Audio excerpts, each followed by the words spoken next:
Hey, you all. Carpetbagger here, coming to you live from the north.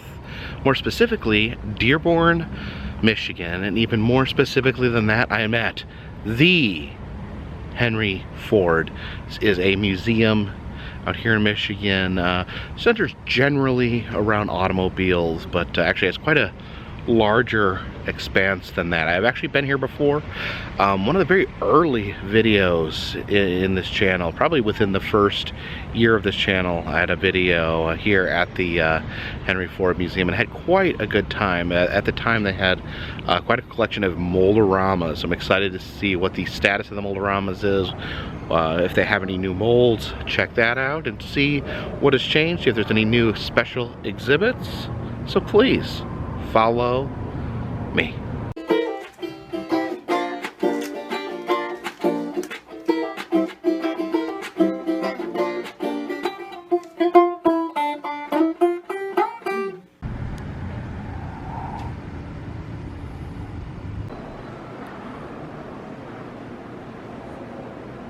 This is pretty interesting.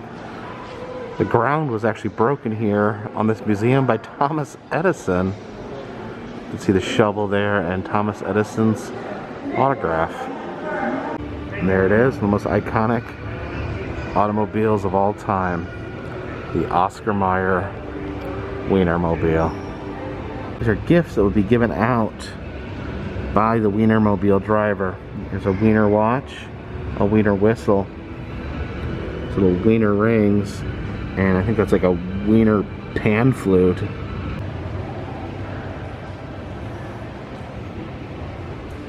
Now here's their special exhibit. Sure, they have an exhibit on Marvel Comics and the connected movies. Now for the longest time I had not seen any of the Marvel movies, but I often felt like I was being left out of pop culture conversations. So I figured I needed to indoctrinate myself with the Marvel movies. So I looked up lists online on the internet about, you know, which ones to watch. Because I knew that there was like a big finale movie. Was it Endgame? So I wanted to see which ones I had to watch to be able to understand Endgame. So I did that. Watched all the Captain America movies, all the Guardians of the Galaxy movies, and all the Avenger movies. I think those are the ones I watched. So finally gave myself a crash course education on the Marvel movie. So we'll head in here and check out this Marvel exhibit, and I may actually understand what's going on. And take a look at this. Marvel Comics issue 1. I bet that's worth a few pennies right there. The comic book guy from The Simpsons would be convulsing in joy.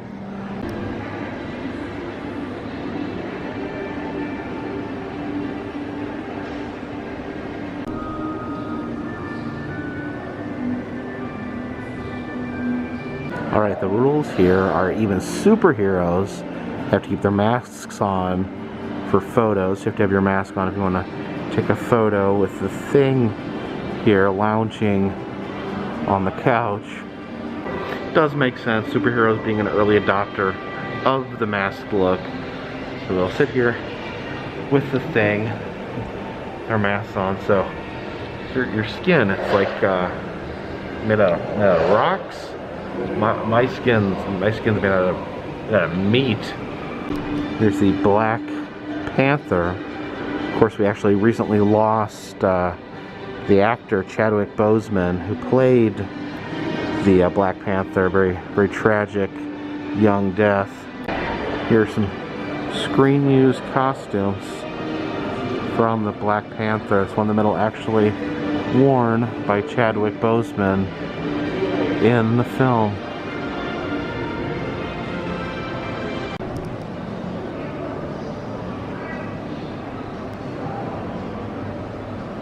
Here is a screen-worn Spider-Man suit. So this is worn by Tom Holland, the most recent Spider-Man series. Some props from the Tobey Maguire Spider-Man movie. Came out in 2002. That is the Green Goblin's mask, worn by Willem Dafoe. And there's one of his pumpkin grenades.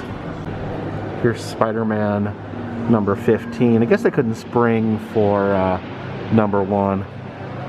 Here's the suit of Nick Fury, worn by Samuel L. Jackson. Look over here. See the, what was that, Ant-Man narrating this exhibit? So little Ant-Man down there with his friend. This here is the Tesseract from Captain America. I forget what it does, but remember, it's really super important. Here we have several Iron Man suits. Let's see, this one here from Iron Man 3, worn by Robert Downey Jr.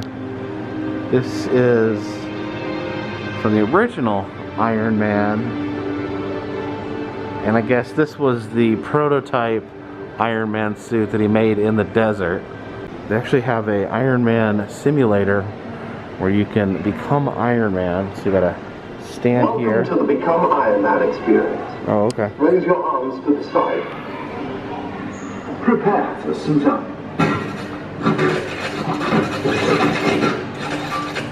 Alright. Photo in 3, 2, 1. Iron Man. Oh, there's the helmet. Alright, so lean forward to fly. Activating targets now. Weapon system online. Aim at the target with the palm of your hand. Push forward to shoot. Alright, I'm shooting.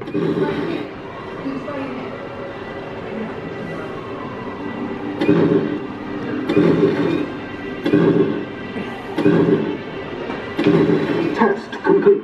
Well done. Looks like you could be Iron Man. Looks like I could be Iron Man. Oh, there I go. And there's the Thor costume. Now that's actually the one Marvel series I've not seen as the Thor movies. See his hammer right there. There's Loki's helmet from the Avengers. Yeah, these are pretty cool here. This is Captain America's shield from Avengers Endgame. There's Captain America from Age of Ultron. This is the original Black Widow costume from Avengers, worn by Scarlett Johansson.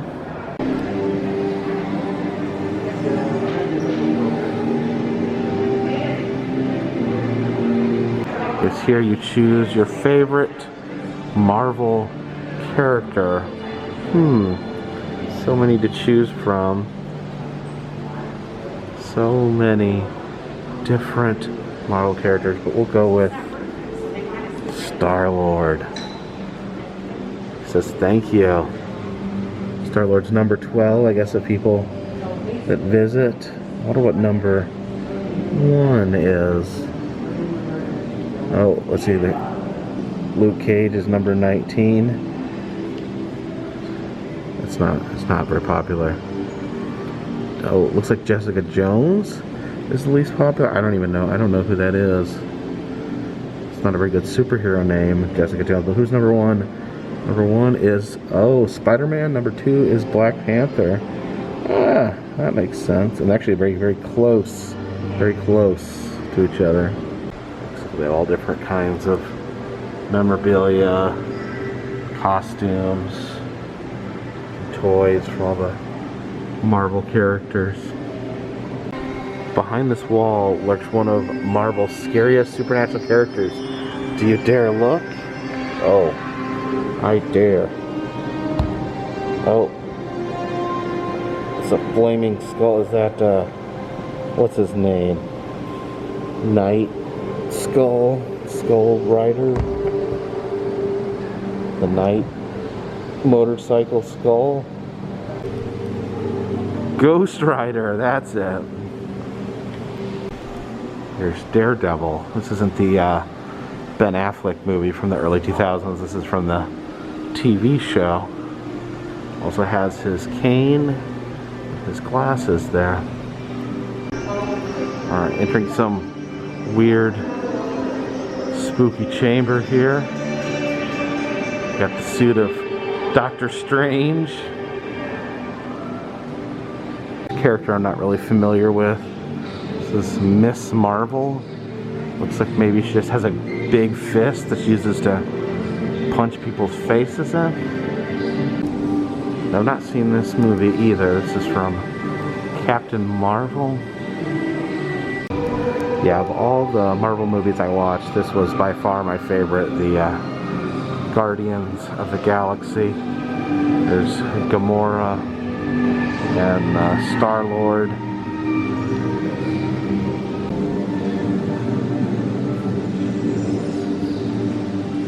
These are Drax's daggers, used by Batista in Guardians of the Galaxy. Then there's the Walkman, that was kind of a important plot point. Despite Henry Ford's somewhat problematic views, they do have quite sizable civil rights section in this museum. You can see here there's a section on women's voting rights. See the suffragette there.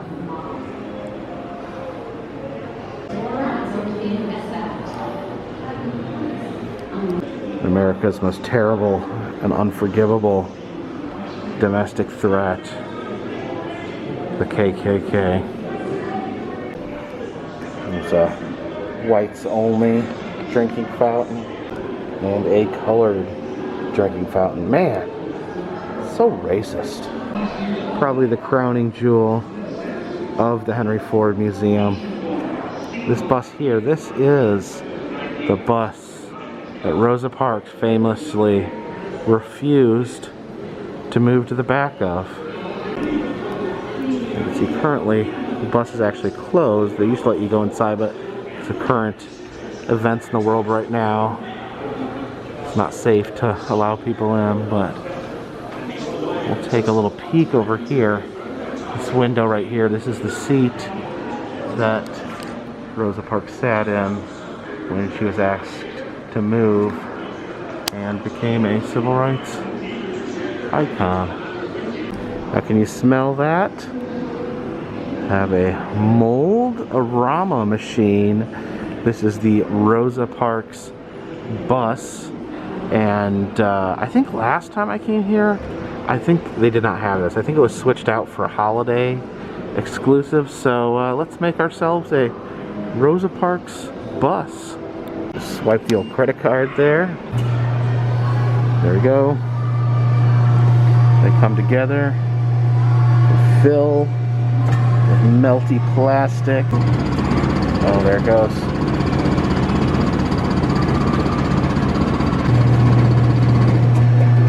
And there we have Rosa Parks Bus. Steamy hot civil rights icon. And here is the Model T. This is the car that made Henry Ford famous. And here is the Model T Mold-a-rama.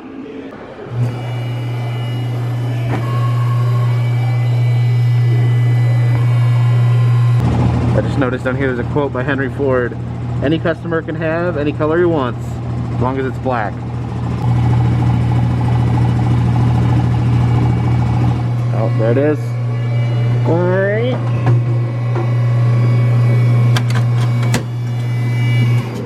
Remember, you always got to hold the Mold-a-ramas upside down. Little air vents in the bottom let out all that hot air. And there is an exploded Model T, so you can kind of see all the inner workings. I do know that he originally stuffed the seats with Spanish moss, which caused bugs to bite people that bought the cars. Welcome to Mathematica. What's this thing right here? It says wave to start. Oh, there we go. It's like a little train that goes around. Where'd it go? Oh, there it goes. It goes around this Mobius strip. Oh, there it is.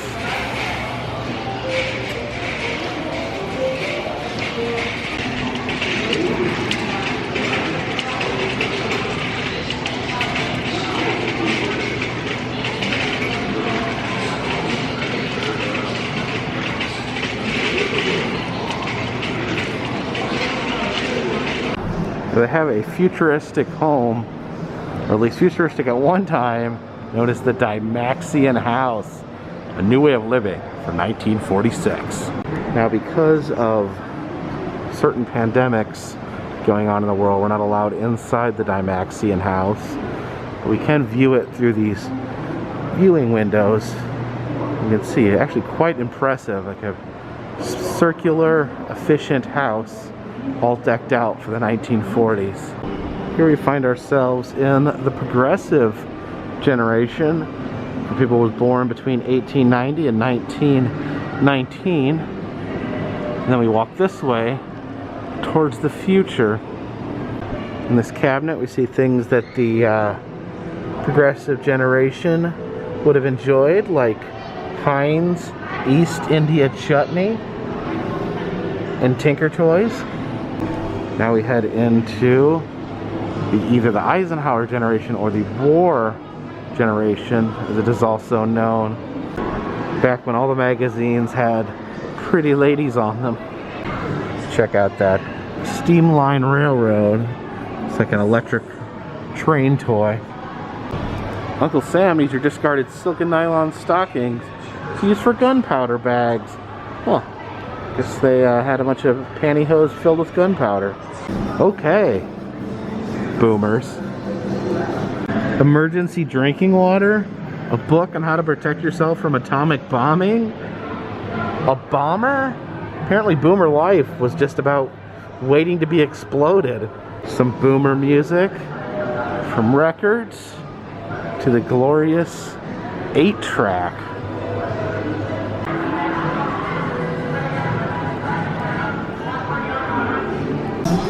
Here we have Generation X. If you were born between 1965 and 1979. I was born in 1980, so I just frickin' missed it. Gen X loved Kool-Aid, especially because it had no cyclamates. There's Woodsy the Owl giving his famous catchphrase, "Give a hoot, don't pollute." And then the Pet Rock, famous for being the stupidest, most profitable thing ever. It's the Gen X bedroom. They got their computer right there, their record player. Here's their dirty bed covered in dirty, gross clothes. See their toys up there on the shelf. And of course, a disgusting Coke bottle full of candy wrappers and cigarette butts. According to this exhibit, if we're anything past that, we're just the next generation. Of course, I don't even think that's an accurate term anymore. I think millennials have already passed. We're already past millennials. So I guess they need to expand this at some point. And the next generation, you know, we loved our Furbies, our Gigapets, our Tamagotchis, our Megapets. A lot of fixation on tiny digital pets. And you know, our internet, it came in a box like cheap wine. But I have an Atari here, but what's more impressive is they actually have some of the Atari games that were buried in the desert.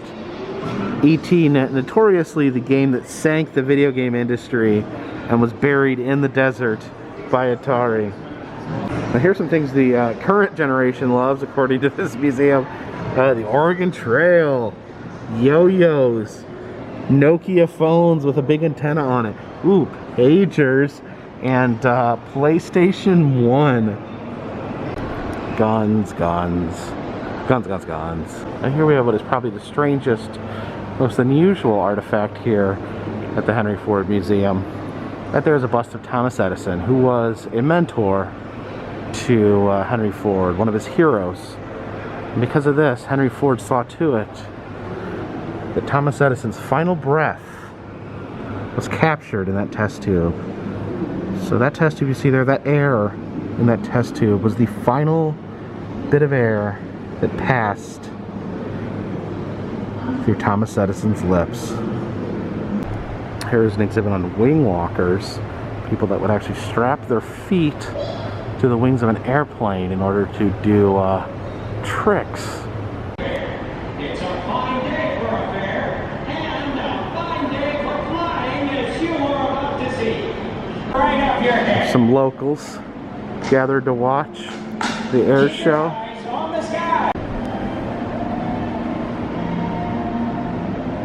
You can step in here if you'd like to be a wing walker. Alright, so we step on the wing here. And, there we go. This is what it's like to stand on the wing of an airplane. Seems like it would make you throw up.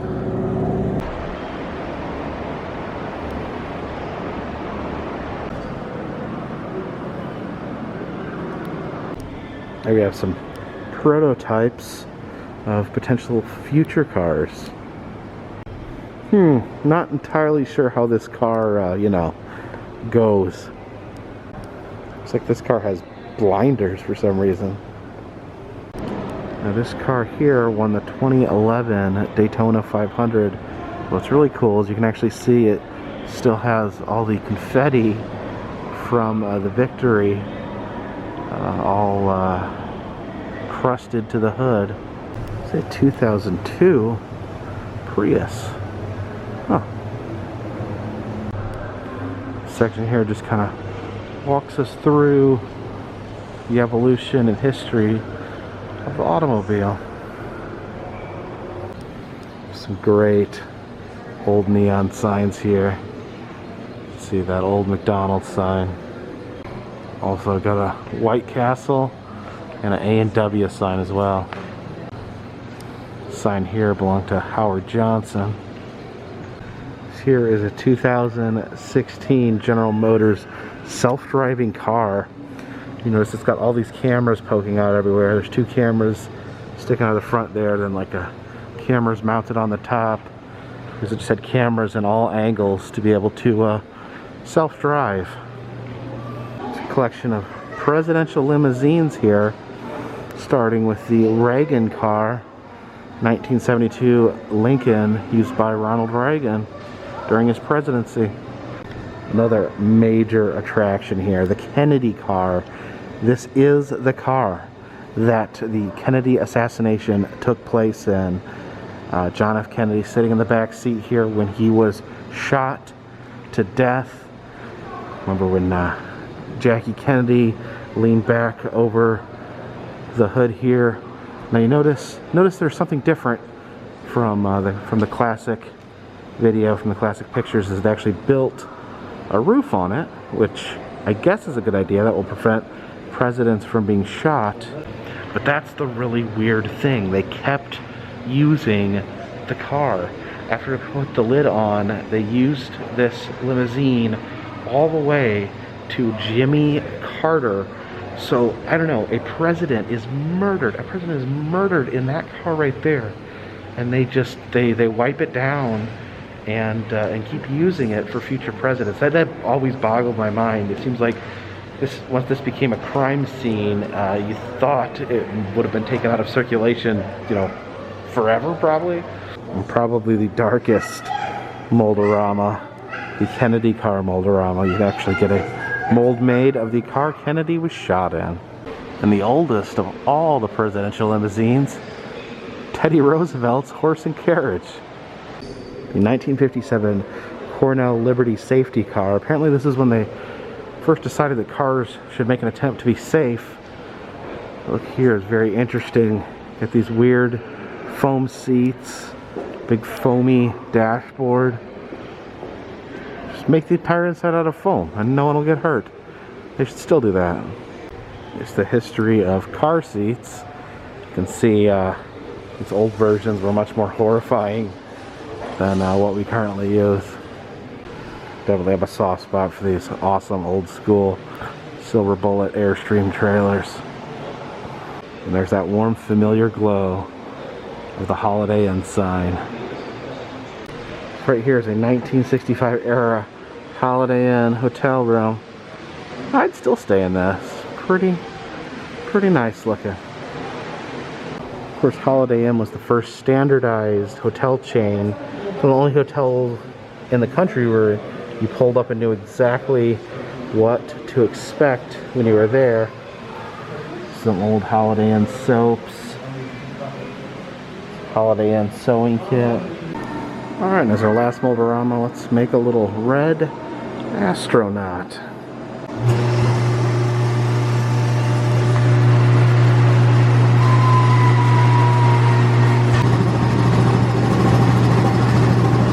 Oh, there he is.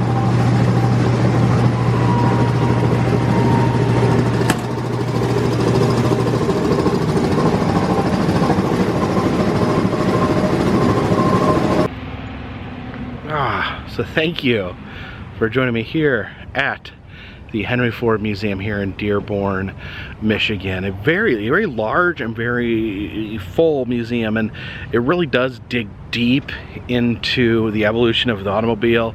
I didn't go so deep into that into this video because I had all sorts of other cool things to show, but I definitely recommend this if to anyone in the Detroit area. Check out the Henry Ford Museum. If you'd like to see other museums I've been to, other roadside attractions, amusement parks, please check the interactive map in the description of this video. If you would like to support the channel, consider donating to Patreon. $3 or more will get you a postcard once a month. We're also now selling enamel pins in the Etsy shop. We have 2 different varieties.